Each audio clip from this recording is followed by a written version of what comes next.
That's such a beautiful song, isn't it? Highlands, written by Hillsong United. I remember the first time I heard that song, I was so powerfully moved by it. There was something about it that spoke so powerfully to where I was in life at that point that it moved me to tears. And it does that almost every time I listen to it. You know, even this morning as I was preparing this message, as I was listening to those words again, I just began to cry. And I'm not someone who cries easily. I didn't cry at my wedding. I don't usually cry at funerals, but there's something about that song. Pastor Tom was talking about it actually a few weeks ago, at the first time we included it in our online service, about how powerful it was, about how great the sense of the presence of God was as we sang it. And you know, whether you're someone who normally joins us or is new to all of this, I hope that song has spoken powerfully to you today as well. There's something about that song that captures this age-old picture of mountains and valleys in a fresh way. That motif, that picture of life as a journey through valleys and up mountains is one that has been used by songwriters and creative types for generations. And it's particularly common in a Christian context. There is good reason why songs about the topic are so popular. I mean, firstly, the idea of going through valleys and climbing up mountains does seem to sum up our human experience, doesn't it? Life is full of ups and downs, of good times and bad, of times when we feel low and times when we feel on top of the world. Climbing a mountain is representative of achieving some form of success, of hitting a goal, of doing something meaningful or significant. And there's also a sense of overcoming a challenge. And I'm conscious that at the moment we face a collective challenge. We are united in our common difficulty caused by COVID-19. But within that, we all have our own battles, don't we? We all have our own challenges. We all have our own mountain to climb. I wonder, what's your mountain today? You know, some will have grand hopes for this time of lockdown. You want to better yourself, to come out stronger, fitter, smarter, better prepared for whatever comes next. You're committed to exercise or to learning, to making the most of the time that we have. You're the one with the sourdough starter or the dumbbells at home.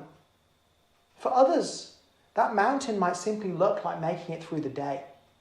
I'm very much aware of the challenges that lockdown can cause when it comes to our mental health.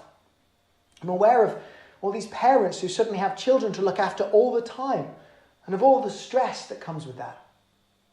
What's your mountain today? What's your goal? What's the summit of success that you're striving for? If you're taking notes, why don't you write down your mountain at the top? The second reason that these songs are common in a Christian space is that this theme of mountains and valleys is very much a biblical picture. We see it repeated through the Bible, both literally and metaphorically.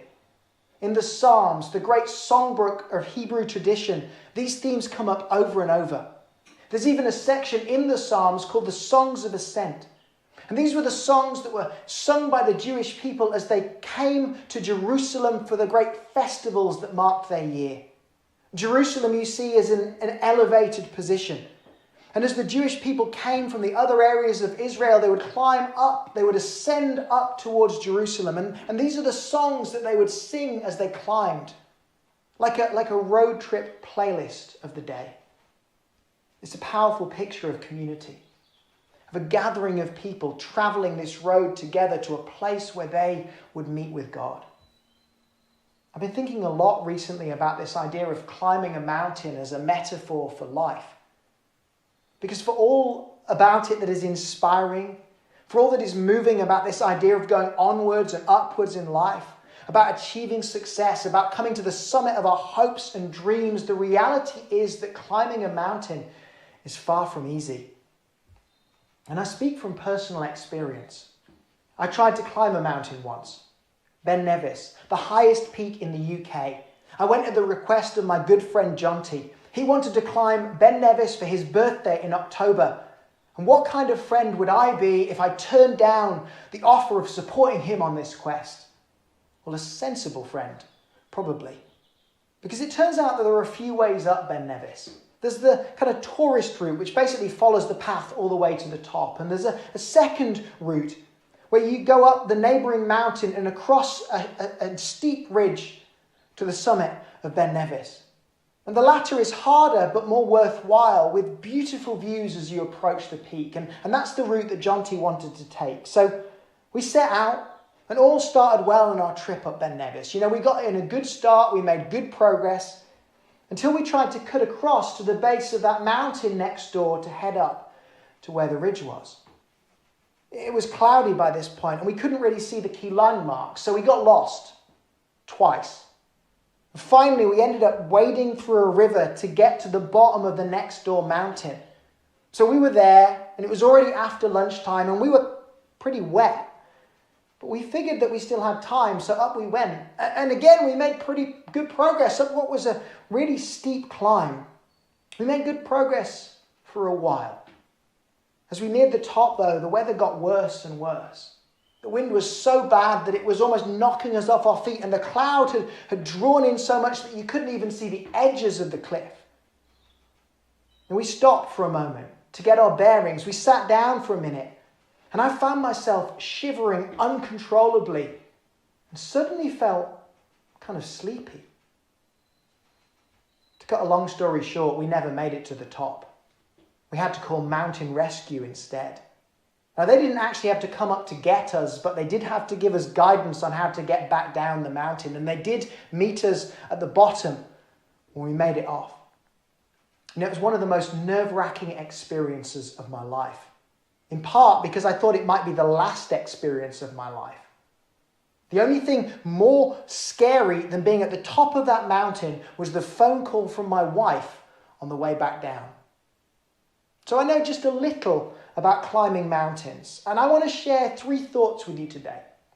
And the first is this: climbing a mountain is both risky and rewarding. You know, we've already spoken of the satisfaction of achievement, of the ways in which we could better ourselves, of the feeling that we would experience when we achieve success. But climbing a mountain is risky too. And we see a sense of this in one of the songs of ascent that I mentioned. In Psalm 121, it says, "I lift up my eyes to the mountains. Where does my help come from? My help comes from the Lord, the maker of heaven and earth. He will not let your foot slip. He who watches over you will not slumber. Indeed, he who watches over Israel will neither slumber nor sleep." And these words give a sense of how risky it is to climb a mountain because they mention about your foot slipping. But more notable is the concern mentioned in verse 1. "I lift up my eyes to the mountains. Where does my help come from?" You know, I used to think that that was a positive phrase, that lifting your eyes to the mountains was a positive thing. But that is not the case. Because for the pilgrims walking the route to Jerusalem, the hills were not a place of safety, but a place of risk. Bandits lurked in those hills, ready to rob the unsuspecting traveller. So the writer of the Psalms is not appealing to the mountain for safety. He's actually seeing danger in the mountains. He sees risk in the mountains and is appealing to the God who watches over him despite the risk that lies on the way. If we're to achieve all that God has for us then, if we're to do the journey up the mountain of success, it will involve an element of risk. You know, I've heard it said that the safest place that you can be is at the centre of the will of God. But I'm afraid I have to disagree. If you think the safest place that you can be is at the centre of the will of God, then tell that to Jesus' original disciples, because 10 of them were put to death and the other died in imprisonment. Tell it to Paul, who wrote the letters which make up much of the New Testament, who was beaten, flogged, shipwrecked and imprisoned before he too was put to death. Tell it to the countless Christians killed for their faith, from the Roman Colosseums of ancient times to the oppressive regimes of today. Tell it to Jesus, who was right in the middle of God's will when he was betrayed, flogged and nailed to the cross. The centre of God's will then is not necessarily a place of safety, but it is a place of significance. It is a place where we find meaning, where we find a reason to live that is so compelling that we're prepared to give up our lives for that purpose. How does this fit, though, with the verses that come later in Psalm 121, where it speaks of how the Lord will keep us from harm? Well, the New King James translation actually helps us here. It translates verse 7 as he will preserve your soul. So it's not our physical body that's protected necessarily, but our inner self. And Jesus is the great example of this. He was subjected to intense pain, but it did not break his spirit. He suffered great violence, but it did not violate his soul. We know this because even though he was flogged and crucified, he still prayed for forgiveness for those who crucified him. Still offered heaven to the man who was hung by his side. Still asked John to look after his mum. This then is where we may need to face up to the reality of risk. On the inside, in our soul. I'm not suggesting today that we should go out and take chances with our health. We should still wash our hands. We should still practice social distancing. We should still have the proper PPE. But maybe we need to risk facing that which challenges or scares us. To come to terms with the things inside of us that make us feel anxious or nervous or scared. To come face to face with the mountain of development that we need to go through in life. Because there are those at the moment who have lots of time on their hands, and there are those who probably feel busier than ever before. Some are at home, off work and not allowed out, with lots of free time and not really enough to do. Others, key workers perhaps, will be working harder than ever. Parents are having to cope with their children being there all of the time. And any of these situations can be a challenge to us mentally. But actually, if we're prepared to embrace that challenge, it might spark the deep work that is so essential to develop on the inside. So essential to see our soul prosper and grow. I mean, if you've got time on your hands, you've got time to reflect, to ask where you are in life and where you want to be. There are no excuses anymore for not developing as a person, no excuses for not learning new skills or starting something new. But for those who are rushed off their feet, you have a chance to grow too. What will you rely on when life is squeezed? Where will you find refuge? Where will you find strength? In either situation, there is a challenge. But what will you do with it? Will you shrink back? Or will you take the risky route of embracing the difficulty and growing through the challenges that are ahead as we reflect on who we are and where we want to be? And climbing a mountain is risky, but it's also rewarding. If we'll address some of our inner issues, we can begin to climb the road towards success. So that's the first uncomfortable truth about mountains. The second uncomfortable truth is that climbing a mountain requires discipline and determination. In another of those songs of ascent, in Psalm 121, it reads, "Blessed are all who fear the Lord, who walk in obedience to him. You will eat the fruit of your labor. Blessings and prosperity will be yours." The word blessing, blessed, means happy, happy. Not just happy, happy, happy. It is good fortune and goodness which comes from God. Notice that there are two key concepts here. There is walking in obedience, which speaks of discipline, and the fruit of labor, which speaks of determination and hard work. Now, discipline and determination are linked, but they're not the same. Determination is the drive to keep going, to press on and to persevere. Discipline is similar, but brings a sense of structure, of boundaries, of order. When Jonty and I went up that mountain, we were determined to get to the top, but we lacked discipline. We set off too late to reach the summit, and I, for one, had not properly prepared for the terrain. We need both discipline and determination to reach the summit of the mountains that we face in life. When it comes to our natural tendencies, we'll lean one way or another. You know, some people are determined. They work hard, they put in all the efforts that's required, but they risk overdoing it, pressing too hard for too long and burning out. That's the camp I'm in. Others are more disciplined. They thrive on order, set good boundaries, like to have structure in life. The risk for them is that they miss out because they're not prepared to push beyond the boundaries of what they feel capable of sometimes. But the good news for both groups is that God does not leave us alone in this. In 2 Timothy, we read Paul writing to his protege of the Spirit of God. He writes, "For the Spirit God gave us does not make us timid, but gives us power, love, and self-discipline. God's Spirit infuses us with the courage to take on the mountain. But what comes to? Power. The strength we need to press on and to persevere. The energy which enables determination in our lives. And self-discipline. The self-control we need to bring order to our chaos. To bring the structure that potentiates success. We find discipline and determination through the Spirit of God. And we also experience love. Love is key here as a motivating force. Because the mountains we face are rarely just about us. Often others are carried along in the slipstream of our success, are carried by our optimism, find their own momentum in our focus and forward drive. So we need a love for others if we're to make it up the mountain. But more than that, we need to know that we are loved.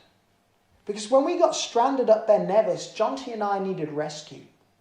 And there are times in life when we all end up in that same place. There are times when we don't have the strength to persevere, or we don't know where we're going. There are times when our slip-ups and shortcomings and mistakes put us in harm's way.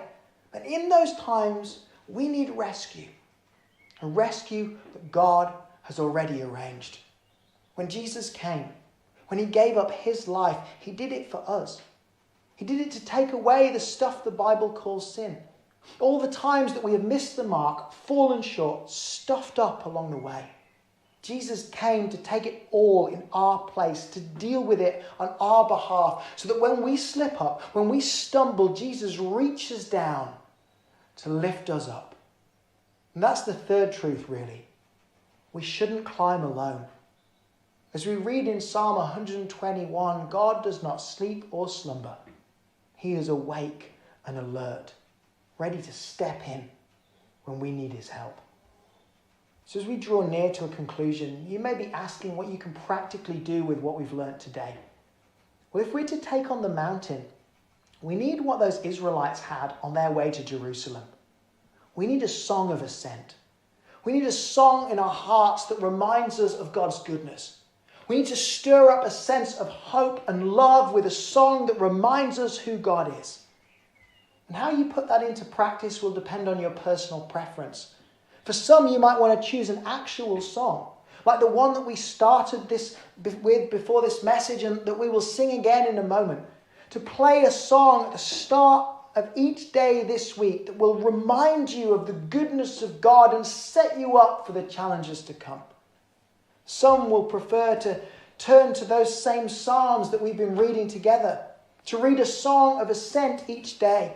They start in Psalm 120 and run through to Psalm 134. And I'm going to start a reading plan tomorrow that covers each of them over the next 15 days. It's on YouVersion.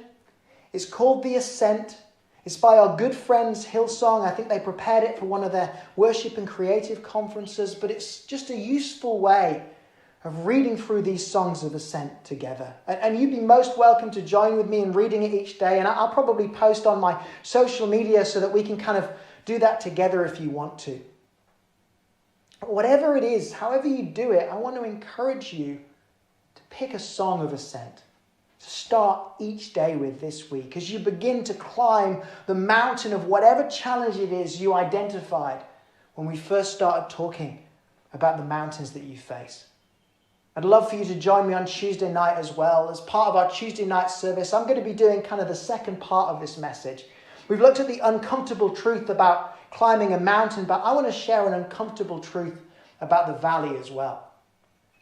But as I finish, whatever song inspires your climb, I want to encourage you to take on the mountain that you identified earlier. It may be risky, but it will certainly be rewarding. It may take discipline and determination, but it will undoubtedly be worthwhile.